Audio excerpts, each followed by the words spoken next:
Hey everyone, welcome to AAGS.online or Analytics Advantage as the channel says. Uh, Great for you to be here and finding my channel. Hopefully you've been following some of the picks. It's actually been a pretty decent year so far. Uh, Today I wanted to go over kind of where the market is today as far as the stock market, where I think it's going, but also give you a little insight on some support resistance lines and some technical analysis. Something really interesting happened this weekend, not necessarily with stocks, but with cryptos, and I'm seeing a lot of the same trends with stocks and cryptos, and I think it's something, as far as technical analysis is concerned, something a lot of us need to be aware of, and just it's a really good tool to kind of have in your investing tool belt, and to kind of know when to buy and sell positions. So, first of all, I have Teradyne up on the screen. That's really my favorite pick for this week and even leading into next week. It has not really popped as much as I thought it was going to just yet.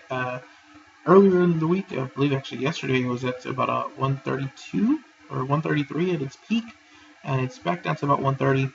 If you purchased it when I first started talking about it, which was back on Tuesday, you got it at around 129, high 128s. So you're still up a little bit, but really next week is going to be the first big week for Teradyne with their earnings release coming on the 20th after close. So you'll really be seeing the difference on next Wednesday, which would be the 21st.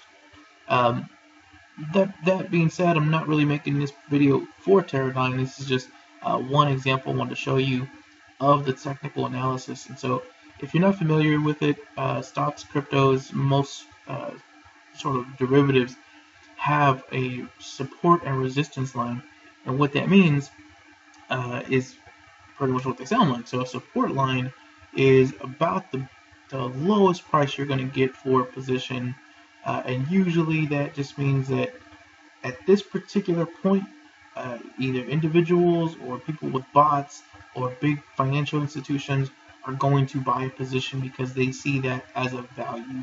So it doesn't have to be Teradyne, it can be Nike, Coke, whatever uh, institution you're thinking of. There's essentially almost always a support line, and that means that as soon as the price gets low enough on this position, buys are going to execute, and those buys should really prevent the position from dipping much lower than that support point. And so I'm just going to use Teradyne as an example. If you go back a few months, and this is going back to June, it's $71.75. That's kind of more or less where the support line was at. It stayed up, got into about the higher 80s, even touched 90 for a second there. But even when it started to dip, it only dipped down to 74. So that 71 mark, and probably just a little bit higher than that, but about 71 was a support line. Prior to that, there was a earlier support line, which was lower, which was $57. And you'll see it here as well. As soon as it touches that support line, it kind of pops back up. And that's because big money is coming in saying that this is our value point. This is where we think we can make some money at. And so that support line will rise as companies become more and more valuable, and as they are seen with more and more value, you're going to continue raising that support line because it's, again, more value. So the flip side of that is if the support were to drop past that support line for some reason. So let's say that when it started dipping in September, it didn't stop at 74. It went back down to 71 and even went lower than that. If it breaks that support line, that means something big has happened. Companies are no longer buying this position, or at least they're not buying it at that price. They're essentially telling you with their money, I'm not going to invest in this right now, and if I am going to invest in this, it's going to have to be an even lower price than the previous support line. So usually if you see a price dip below their support line, it's bad news. You're going to see this thing continue to drop. Sometimes you can kind of use that to your advantage, maybe buy some put options, but that's essentially, that would be the way to go if you're waiting on that. That being said, the resistance line is the exact opposite. So the resistance line is the top end of the position. The resistance line is a company or big money telling you this position is really either we think it's only worth this much, or we've met our target price and we're ready to get out. And so in the case of Teradyne, if you go back again to about June through August, that price was at about $88. You see it here kind of is at 90, 87, 88, touching around in there.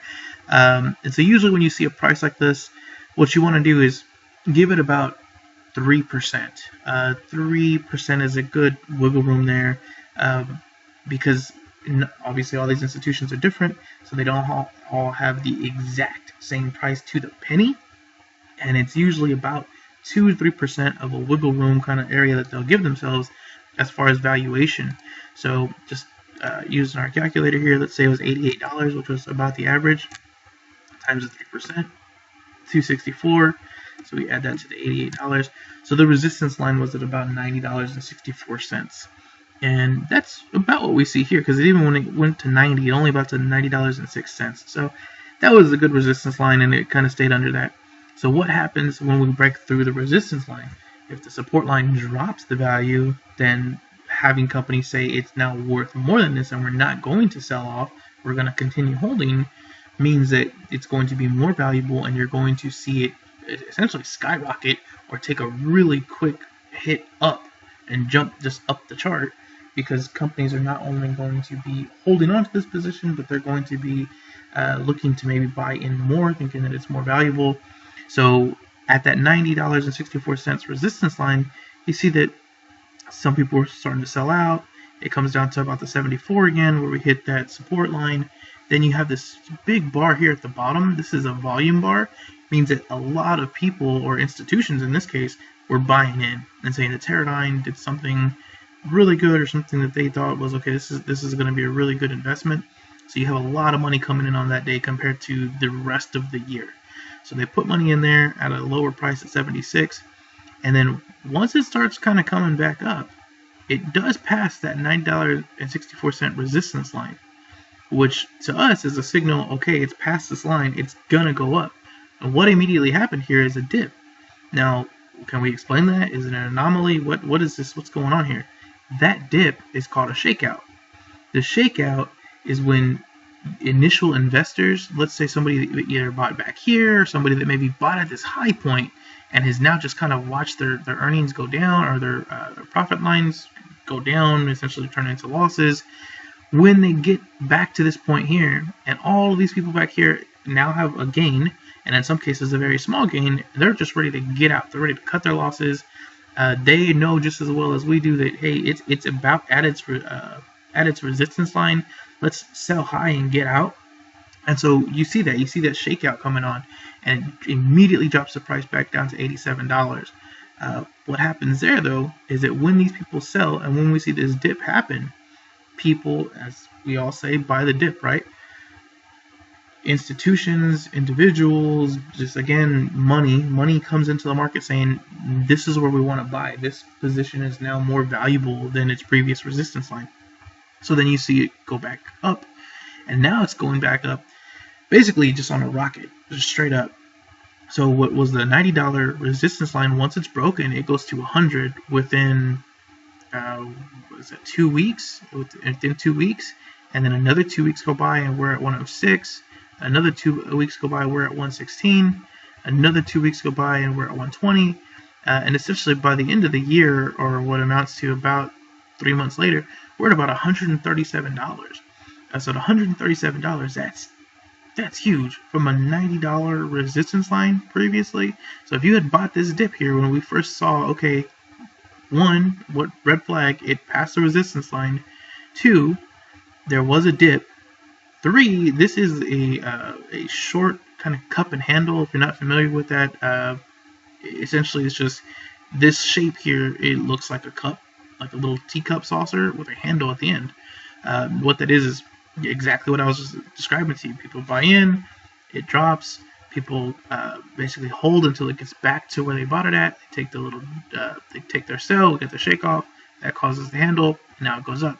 So all of those three things together, plus the fact that it's just a good position in the first place, all amounted to about a $40 profit per share, even if you bought it at the 90, which is it's a really good return. I mean, that's less than 50%, but it's still really high for most of us. After that, though, you do see this immediate plummet back down once it hits this high point, and that's because at this point most people have placed stop sales. They have realized this is a great profit. Let's make sure that we keep those profits, and they put a stop loss in place to say, okay, if this starts dipping by more than 1 or 2%, or let's say 8%, we're getting out. We're going to take our profits. Let's make sure that we guarantee ourselves a profit. So once the first couple of sales start trickling in, you see it just plummet, and that's just the way it goes. Now, once it hits the resistance line, you kind of run this back again, and it just kind of keeps doing the same thing. Now, this is basically just looking to form a base at this point, and it's kind of found it here at about the 130 price range. And so even going back 2-3 weeks here, it just kind of fluctuating between about 128 to 133. I don't think we'll see this really break out again until the earnings report, which again comes out next Tuesday after the close. But just something to be looking out for. I'm going to show you one more time what this looks like. This time with cryptocurrencies. So this is DOGE. DOGE has had an amazing week, really.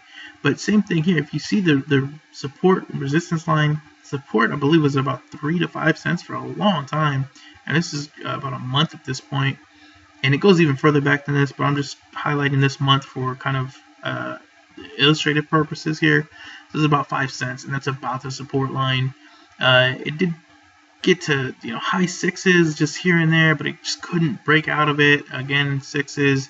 I was following this, and I had a couple of friends of mine that were really involved in this, and they saw it, hit 8 cents, kind of touch it a few times, and then as soon as it would touch 8 cents, you would just get the drop right back down to like 5, and sometimes even back down to like 4 or high 3s. So what happens when it finally breaks that 8-cent resistance line is exactly what I was just showing you. So it broke that resistance line just a few days ago. It got to 9 cents, and I told them immediately, this is your time to buy, because this is when this thing is about to take off. So exactly what happened. It went from 9 cents to 12 to really just non-stop action. And I believe now it's at 32 cents right now. So from having 8 cents of a resistance line to 32 cents, I mean that's 4 times your money just within a few days. And I know that's great. People get interested in crypto. That's not just a cryptocurrency thing. That's really just any investment you can find. If you can see that it's breaking that resistance line, jump in. That's one thing I do want to look for Teradyne. If you see it break that resistance line that we were talking about earlier, which was it's about 140 right now. It's actually a little bit less, probably about 138 to 140. But also with UCO, which is crude oil, that resistance line right now is at about $60, almost 61, somewhere around there. If you see either of those positions break that resistance line, jump in while you can. That's really going to be a great buy for you. That being said, guys, I hope that you were at least able to learn something about the resistance and support lines here. Maybe look a little bit further into Teradyne and UCO or DOGE, whichever you feel most comfortable with. If you do have any questions, any concerns about it, please let me know. Just reach out to me in the comments below. Or if there's a particular position you want to go over, again, let me know as well. Lastly, I'd like to just leave you with one last word here. If you can, I am going to link a product in the comments below. They are headphones, and the reason I'm linking this up here is I've had a few people reach out to me, say that they're listening to whether it's me talking or some other YouTube channel or anything else for that matter, outside now. As it's getting warmer, they're running, they're just doing stuff in the yard, whatever the case is. You got your headphones on and you're not able to keep them in because there's no clip. It just keeps falling out, and it's it's kind of more of a pain than anything to try to wear these headphones, especially if you don't have wireless headphones while you're doing something. So in the link below, you'll see some headphones that we have found, we've tested, we've used. They are wireless, but they do have the sports clip on the back. Really great to look at for this time of year. I hope that you'll do me that favor of just clicking on the link and seeing that that's something you're into. But thanks again, and have a great day, everybody.